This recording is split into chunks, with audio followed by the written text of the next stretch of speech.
शनिदेव, जिनका नाम सुनते ही लोगों में एक डर हो जाता है, एक असहजता आ जाती है। हिंदू धर्म में लोग अगर किसी भगवान से दूर रहना चाहते हैं या उनकी पूजा उन्हीं की दृष्टि से बचने के लिए करते हैं तो वो है शनिदेव। शनिदेव हर किसी के लिए एक पहेली की तरह है, जिनके क्रोध को ना कोई समझ पाता है और ना ही सामना कर पाता है। राधे राधे दोस्तों, ओम टीवी पर आप सभी का एक बार बहुत बहुत स्वागत है। धर्म से जुड़े ऐसे ही वीडियोस देखने के लिए हमारे चैनल को तुरंत सब्सक्राइब करें। तो दोस्तों और देरी ना करते हुए आज का वीडियो शुरू करते हैं। आज हम उन्हीं शनिदेव की जन्म के बारे में जानेंगे। शनिदेव का जन्म कोई साधारण जन्म कथा नहीं है दोस्तों, उनका जन्म ही उनके जीवन की दिशा तय करता है। वो बचपन से ही न्यायकर्ता के रूप में रहे हैं। देवता भी उनसे भय खाते हैं और वो बस अकेले अपना काम करते हैं। ब्रह्मा वैराता पुराण में शनि को कृष्ण का रूप माना जाता है, जिसमें श्री कृष्ण ने कहा था, मैं ग्रहों में शनि हूँ। शनिदेव भगवान सूर्य और माता छाया के पुत्र हैं। जब माता संध्या के लिए सूर्यदेव की तपिश असहनीय हो रही थी तो माता संध्या ने अपने स्थान पे छाया को सूर्यलोक में रहने को कहा और खुद सूर्यदेव की तेज को सहने का उपाय ढूंढने निकल गई। छाया ने माता संध्या के कथानुसार किसी को भी आभास नहीं होने दिया कि वो माता संध्या नहीं है।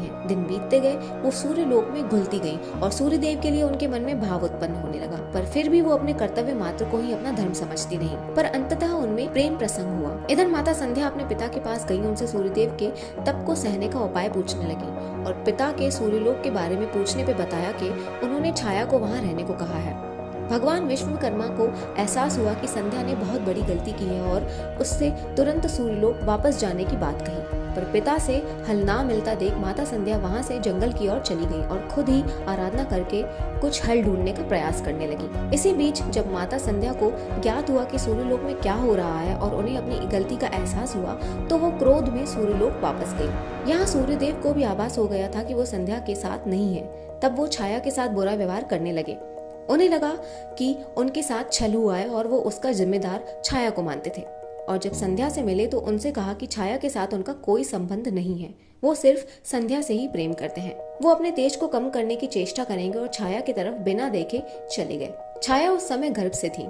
उनका अस्तित्व क्या है, उनके जीवन का भाविक अर्थ क्या है, क्या जो बस एक प्रतिबिंब मात्र है या उसकी अपनी पहचान भी है? वो इन सवालों को प्रत्यक्ष पाकर उलझन पीड़ा में भी थी और क्रोधित भी थी। वो अपना हक, अपनी वास्तविकता जानना चाहती थी। सूर्यदेव अपने तेज को काम करने के लिए विश्वकर्मा की सहायता लेते हैं। विश्वकर्मा ने एक ऐसा यंत्र बनाया था जो ऊर्जा को खींचता था और इन सब के बीच छाया अपने आप को जानने के लिए शिव की आराध्या हो गई। छाया ने जंगल में शिव की आराधना शुद्ध मन से की और कई माह तक बिना अन्न जल ग्रहण किए बस शिव की तपस्या में ही लीन रही। क्रोध बस बिना ये सोचे कि इस तरह से गर्भ से पल रहे शिशु का क्या होगा। शिव उसकी तपस्या से प्रसन्न होकर उनके समक्ष प्रकट हुए और पूछे, इतनी निर्कष्ट अवस्था में उन्हें अपने शिशु का ध्यान रखना चाहिए, वो तब क्यों कर रही हैं?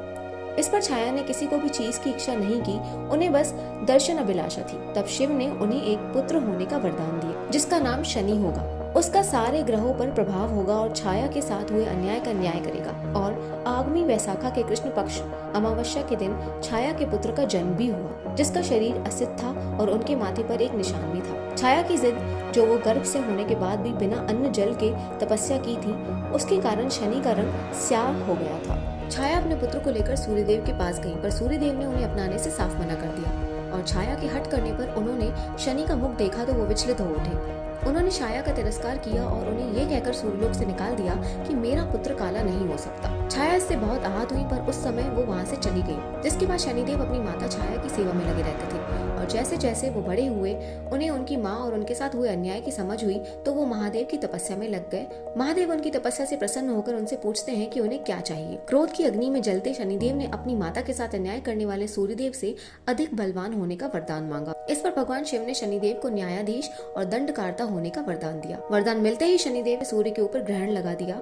देवताओं के आग्रह और अपना गुस्सा शांत होने पर उन्होंने हटा दिया। इस दिन को अपने गुरु के रूप में देखा जाता है। पौराणिक कथाओं में एक और वाक्य ऐसा भी है कि छाया ने अपने साथ हुए अपमान के कारण सूर्यदेव को कुष्ठ रोगी होने का श्राप दे दिया, जिसमें यम ने तप करके अपने पिता को स्वस्थ कर दिया। जिसके बाद क्रोधित सूर्यदेव ने छाया और शनिदेव का घर कुंभ जला दिया। हालांकि यम ने ऐसा ना करने की सलाह दी थी। घर जलने के कारण छाया और शनि दुखी थे और जब सूर्यदेव का गुस्सा शांत हुआ तो वे छाया के घर फिर गए। उन्हें देखा कि वहाँ सब कुछ जलकर राख हो चुका है, पर फिर भी शनिदेव एक बचा हुआ काला तिल से सूर्यदेव का स्वागत करते हैं। तो प्रसन्न होकर सूर्यदेव ने उन्हें नया घर मकर दिया और यही हर वर्ष सूर्यदेव शनि के घर उनसे मिलने आते हैं और यही कारण से सूर्य की पूजा तिल से होती है। सूर्यदेव तिल मिलने पर अत्यंत प्रसन्न होते हैं। कहा जाता है कि सूर्यदेव पूरे 1 महीने के लिए शनिदेव के साथ उनके घर में रहते हैं। शनिदेव की जन्म से जुड़ी हुई बातें ही उनके जीवन का अर्थ बना। जो अन्याय, अधर्म, धोखा करने वालों को दंडित करते हैं, वो निष्पक्ष रूप से न्याय करते हैं। उन्होंने अपने गुरु शिव के ऊपर भी अपनी वक्र दृष्टि दी और कृष्ण के ऊपर भी। कृष्ण पे उनकी दृष्टि का उल्टा असर हुआ, जिसके कारण कृष्ण और तेज हो गए। चारों यहाँ हरियाली छा गई, जिससे पता चला कि शनिदेव सिर्फ दंड नहीं देते, उनका काम निष्पक्ष न्याय करना भी है। तो दोस्तों, ये थी शनिदेव की अद्भुत जन्म की कहानी। अगर आपको ऐसे ही धर्म से जुड़े वीडियोस पसंद आते हैं तो हमारे चैनल को लाइक, सब्सक्राइब और शेयर जरूर कीजिएगा। मिलते हैं अगले वीडियो में। राधे राधे दोस्तों।